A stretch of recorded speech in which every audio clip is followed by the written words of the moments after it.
खुलुमबाय गोजोन फुंबिलि बयनिसिमबो नोंथांमोनखौ आंनि चेनेलाव गासैखौबो बरायनाय बावहरग्रोनाय थाबाय आसा खालामो नोंथांमोना खौरांखौ नायनानै मोजां मोनगोन। अरुणाचल प्रदेशआव गिख्रंथाव लामा जाब्रबथायजों जिउ खहा जानाय सा 22 लेबारफोरखौ आसामनि गिबि मन्थ्रि डक्टर हिमन्त बिश्व शर्मा बिथाङा एसडीआरएफ आरो एनडीआरएफनि हान्जाखौ नागिरनो बिथोन होनायनि उनावनो नागिरनाय खामानिखौ जागायजेननानै गासै सा 6 लेबारफोरनि गोथैखौ बोखांनो हाबाय आरो गोमानानै थाबावनाय लेबारफोरखौ नागिरनाय खामानिया दासिमबो सोलिगासिनो दङ। बे जिउ खहा जानायफोरनि मादाव गुबुन सा 21 लेबारफोरा तिनिसुकियानि गेलेपुखुरिनिमोन। बे सा 6 लेबारफोरनि गोथै देहाखौ मैया गाव गावनि न'फारसे लाबोनाय जाबाय। मख'नो गोनांदि अरुणाचल प्रदेशनि आनजाव जिल्लायाव लेबारफोरनि रोगानाय गंसे डाम्पारनि जाब्रबथायाव आसामनि सा 22 लेबारफोरा जिउ खहा जादोंमोन। लेबारफोरा रोगानाय डाम्पार गारिया हाजोनिफ्राय गोथौ हाखराव गोग्लैलांनायाव बे गिख्रंथाव जाब्रबथाया जादोंमोन। बोखांनो हानाय सा 6 लेबारफोरखौ फारियै अभय भूमि, सन्जय कर्मकर, जुनास मुन्डा, आगर ताती, रजनी नाग आरो गुबुन सासेखौ राहुल कुमार होननानै सिनायथि होदों। गुबुन गुबुन बियाबनि सिङाव आसाम सोरखारा चेक राननाय हाबाफारिया दासान्दि जागायगासिनो दङ। बेबादिनो मैयानि सानावबो गसाइगाव बिधानसभा बियाबनि सिङाव मैया गासै 14,000नि बांसिन आइजोफोरनो उद्यमिता आसनिनि गेजेरजों 10,000 रांनि चेक राननानै होदों। गसाइगावनि इउएन ब्रह्म गेलेग्रा फोथाराव बे चेक राननाय हाबाफारिया जानानै थाङो। बे हाबाफारियाव केबिनेट मन्थ्रि जयन्त मल्ल बरुवा, बिटिसिनि चिफ हाग्रामा महिलारी आरो बेजों लोगोसे गुबुन गुबुन बिबानाव थानाय गोबां दैदेनगिरिफोराबो बे हाबाफारियाव बाहागो लादोंमोन। हाग्रानि अमानि गाग्लोबनायाव सासे उन्दै लाइमोननि जिउ खहा। खौरां मोननाय बादिब्ला धनन्जय मण्डल मुंनि सासे 20 बोसोर बैसोनि गथ'साया गावनि जुखाम आबादाव मेसिनजों दै सारबाय थानाय समावनो हरखाब हाग्रानि अमाया गाज्रि गाग्लोबनायनि जाहोनाव जिउ खहा जायो। धेकियाजुलिनि सिंग्रि सिपरिया मुंनि जायगायाव सोमजिदों बे गिख्रंथाव जाथाया। गवालपारायाव गान्जा फालांगिनि हेंथायै गोख्रों सिग्रोमनाय हाबाफारि लानायनि गेजेरजों पुलिसआ गासै 1 बस्ता गान्जाजों लोगोसे सासे गान्जा फालांगिरि खालामग्रा सुबुंखौबो हमनो हादों। सुलुंनिफ्राय मिथिनो हाबावनाय बादिब्ला मेघालयनिफ्राय गवालपारायाव फाननो लाबोनाय समावनो हमनो हायो बेफोर गोबां बिबांनि गान्जाफोरखौ। बेल' नङा आरो उदालगुरि तामुलपुर राजा लामानि डिमाकुसियावबो गोबां बिबांनि गान्जाखौ बोखांनो हादों।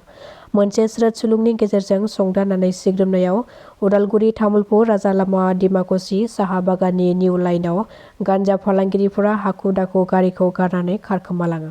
बे गारनानै गालांनाय गारिनिफ्राय खमैबो गासै गेदेर प्लास्टिकआव सोनाय गासै 12 प्लास्टिकनि गान्जाखौ पुलिसआ बोखांनो हादों। हमनो मोननाय गारिनि नम्बरखौ AS25Q7208 होननानै सुलुङाव फोरमायदों।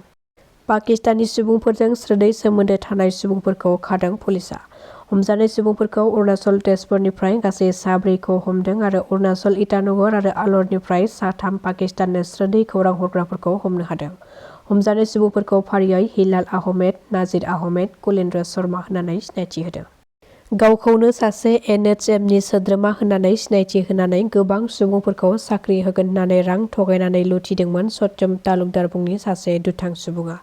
साख्रि होनायनि मुङाव सा 6 सुबुंफोरनिफ्राय सोरनिबाफ्राय 1,50,000 रां आरो सोरनिबाफ्राय 2 लाख रां लादोंमोन बे दुथां सुबुङा। बे जाथाया सोराङाव फैनायनि उनाव बिनि हेंथायै थानायाव गसर थिसनदोंमोन रां लुथिजानाय सुबुंफोरा। थानायाव गसर होनायनि उनावनो पुलिसआ गोख्रों संदाननानै सत्यम तालुकदारखौ गुवाहाटीनि काहिलिपारायाव हमनो हायो। जागिरदनि 27 नं गाहाय राजा लामायाव सिखावै लाबोखुमानाय मोसौजों आबुं गंसे गारिखौ हमनो हादों। पुलिसआ मिथिहोनाय बादिब्ला बे सिखावै लाबोनाय मोसौफोरखौ मेघालयसिम लांनो नागिरनाय समावनो गासै 9 मोसौफोरखौ गारिनिफ्राय बोखांनो हायो पुलिसआ। बेजों लोगोसे बे जाथायजों सोमोन्दो थानाय आब्दुल लतिफ मुंनि सासे सुबुंखौबो हमनो हादों। दावबायारिफोरनि थाखाय गोजोनथाव खौरां।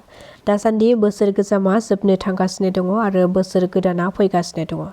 बोसोर गोदानखौ बरायनाय हिसाबै जों बयबो लावखार ओंखाम जाग्रा थावनिफ्राव बेरायग्लांनो बा लावखार ओंखाम जानो थाङो। बेखौ नोजोर बोनानै चिरां जिल्लानि सिङाव थानाय आइफवालि पिकनिक स्पट एबा लावखार ओंखाम जाग्रा थावनिखौ मैया बेखेवनानै होबाय। बे थावनियाव बेरायनो थांग्राफोरनि थाखाय बायदि बायदि रोखोमनि बेरायग्रा, नायगिदिंग्रा, गेलेग्रा आरो सावगारि सेबखांग्रा राहाबो खालामनानै होनाय जादों।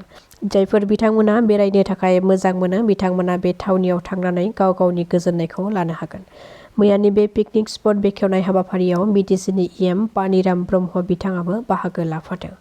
बाहागो लाफानायनि गेजेरजों बिथाङा फोरमायथिदों दि बर' रायजो राजाफोरनि बयनिबो आंगो दैजिं फेस्टिभेलखौ खुंफिननाय जागोनखौ मिथिहोदों। नाथाय बे खेबाव दैजिं फेस्टिभेलखौ बे बाराव खुंनो हास्लाबाखै, नाथाय फैगौ बोसोरनिफ्राय खुंनो थियारि खालामगोन आरो BPF सोरखारा जेब्लासिम थागोन अब्लासिम दैजिं फेस्टिभेला खुंजागोन होननानैबो गावनि बिबुंथिनि गेजेरजों फोरमायदों EM पानिराम ब्रह्म बिथाङा। दासिमनि खौराङा एसेनोसै। नोंथांमोना खौरांखौ नायनानै मोजां मोनदोंब्ला चेनेलखौ साबस्क्राइब खालामनानै लानो हागोन। गोजोन्थों।